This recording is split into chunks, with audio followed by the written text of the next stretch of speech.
This is Mary from the Daily Sew. In this video, I'm going to show you 2 ways to hem your jeans. The first way is the traditional way, and the second way is a way you can keep the original hem or avoid having to match your top stitching thread. So if you're ready, let's go.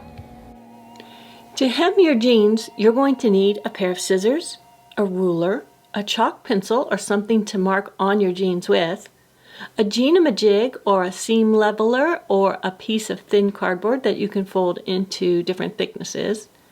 You're going to need a machine needle heavy enough for your denim. Use a universal needle for stretch denim and a jeans needle for non-stretch. And you're going to need some thread. So a note about thread.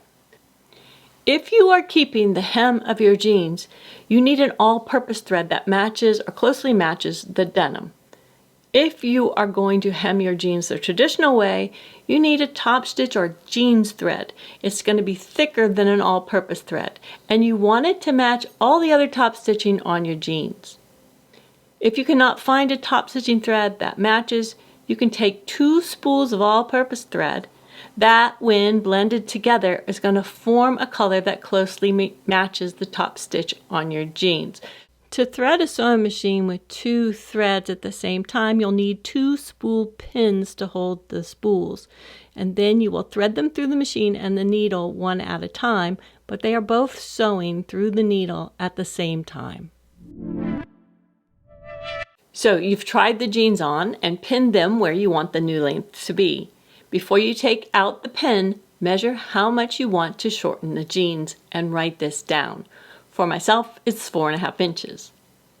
Then decide how much length you need to create the hem. You need enough to fold the edge up twice because it's 3 layers thick in the hem. The current hem on my jeans is 1/2 inch deep. I'm going to double that because there's that 3rd layer that's folded in there that you don't see, and subtract this amount, this hem allowance, from the amount you want to shorten the jeans. For instance, in my case, it's 1 inch for the hem allowance because it was double at 1/2 inch, subtracted from the 4.5 inches that I want to shorten the jeans to, and that leaves me with 3.5 inches. Turn the jeans inside out. So get a leg flat and measure up from the bottom edge the amount you were left with. That's the amount you want to shorten the jeans minus the amount you need for the hem. I'm using a fabric chalk pencil to mark my jeans, but you could also use a regular pencil since this is the inside of the jeans and it is the cutting line. I like to measure in 3 different spots across the part that I have facing me, somewhere near the center and then near each folded edge. I also like to measure and mark the finished desired length of the pants, which for me is 4.5 inches. This will be where I fold up the pant leg. You can skip this step and measure as you fold up the hem later if you want to. Flip over the pant leg and measure up and mark in the same manner as you did the other side. So connect all those marks to form a line going around the leg. If you measured and marked like I did, both the final length, for me 4.5, and the amount minus the hem allowance, that's for me 3.5, it's very important to remember that the bottom line is the cutting line and the top line is the folding line. Make sure you have some big sharp scissors to cut this fabric. Make a little snip at any fold to get the blade in, and then cut on your bottom line, which is the cutting line, around the jeans, cutting only a single layer of fabric at a time. You'll get a much cleaner cut.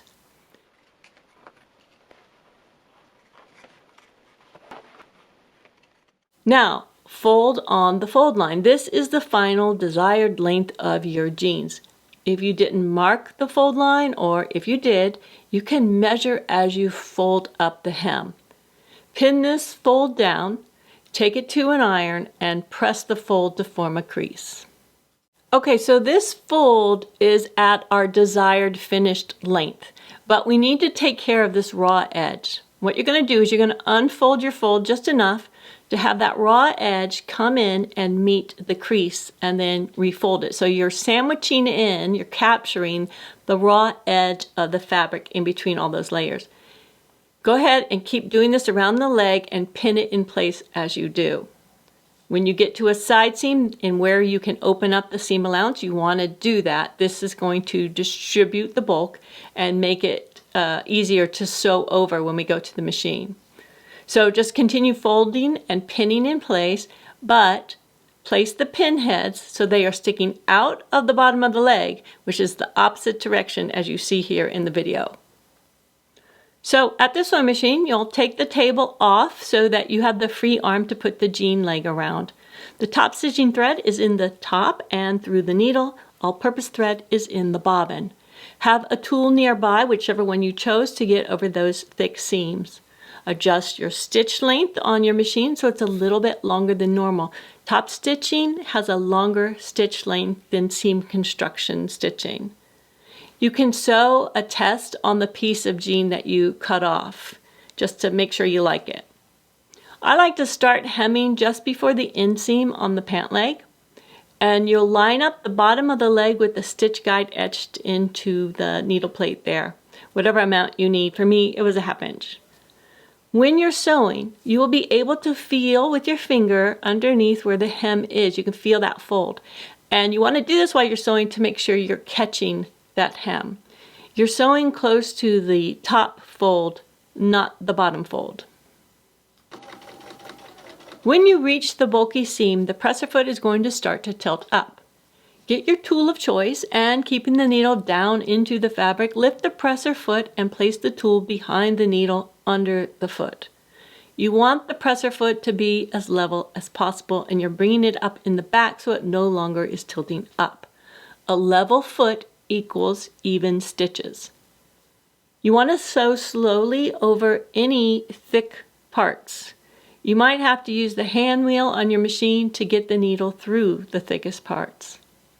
Turn the hand wheel toward you slowly. Take your time, you'll get through it. When the presser foot starts to tilt downward, you're going to place that leveling tool in front of the needle under the presser foot.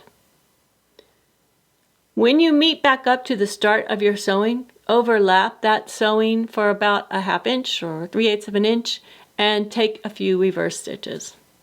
When you're all done, give the new hem a good press. So here is the hem leg and the leg I haven't hemmed yet. The hem looks a little different, but after a few wearings and washings, it's going to take on that same worn-in look. If you want to speed that process up, you can take a little fine sandpaper to it. But as you just saw, hemming your jeans the traditional way is easy and it doesn't take much time at all. So this method of hemming your jeans allows you to both shorten them and keep the original hem at the same time. And there are a few reasons why you might want to do this. 1, you want to keep the distressing that is currently on the hem. 2, you can't find a thread that even comes close to matching all the top stitching that's already on the jeans. Or 3, you might need to reclaim that length at a future date, perhaps after the owner goes through a growth spurt. However, this method only works on straight legs, since the circumference of the leg has to match at the original hem that you're keeping and at the new length. So if the new length has already been decided in whatever way that was, and if the jeans were folded and pinned, you want to measure how much was folded up before removing the pin, and go ahead and write that down. Take this amount and divide it in 2. For me, I'm taking the jeans up 4 inches, divided in 2, leaves me with 2 inches. So turn the jeans inside out. Get the pant leg flat and measure up from the line of stitches, not from the bottom edge of the jeans, but from the stitches, half the desired hem length. Example, you want to shorten the jeans 4 inches. You will measure up half the amount you want to shorten the jeans by, so 2 inches in this case.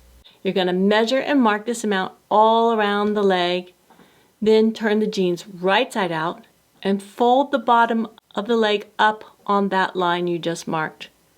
You're going to fold it to the outside as if making a cuff. Fold and pin down, and for those of us who want to, double check with a ruler that you're being accurate.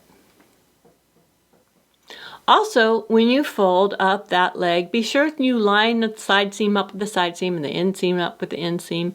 This is going to aid in making the alteration invisible when you're done. It's going to blend right in. So have all-purpose thread that matches your denim in both the needle and the bobbin, and also have a tool that's going to help you get over the bulky seams. Either a piece of cardboard you can fold to get different thicknesses, a leveler of some type, or a jean-a-majig. Place the jeans under the presser foot so that the needle is right up next to the top of the hem that's already there. And you're going to sew along the leg next to that hem. Don't catch the hem, don't sew through that hem, just sew as close as you can to it.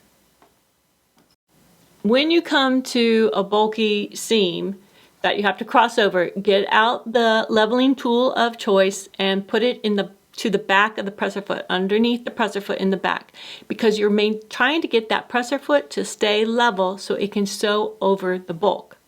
You're going to sew slowly over the thickness and use the hand wheel on the machine instead of the foot pedal when it gets tough or if you feel any resistance at the needle there. Then use the leveling tool to keep the presser foot level as it dips down when coming over the bulk. So you're going to move that tool to the front under the presser foot. When you meet back up to the start of your stitches, you're going to take a couple of reverse stitches to lock the seam. And you can see how close I sewed next to the hem. Flip the extra length up into the leg and press. You can see here on the left the hemmed leg, and on the right the leg I haven't hemmed yet. You can see the seam here close up at eye level, but when you wear the jeans, it really blends into the pant. The seam really just blends in. If you want to keep this extra length to let out later, you're going to tack it down in place with a catch stitch. If you don't want to keep the extra length, fold it up, press it, and simply cut off anything in excess of a ½ inch. And sew over the raw edge with either an overlocker, an overcast stitch, or a zigzag stitch. Fold it up to the inside of the leg, and to keep it in place, you'll want to stitch in the ditch. You're either going to sew in the ditch of the seam you just made, or in the side seams to catch and anchor the fabric. So either way you finish that extra length, you get to keep the original hem and adjust the length of the jeans. Much better. Hope you found this video helpful. If you have any questions, please put it in the comments below and I'll be sure to reply. Thank you so much for watching. Goodbye.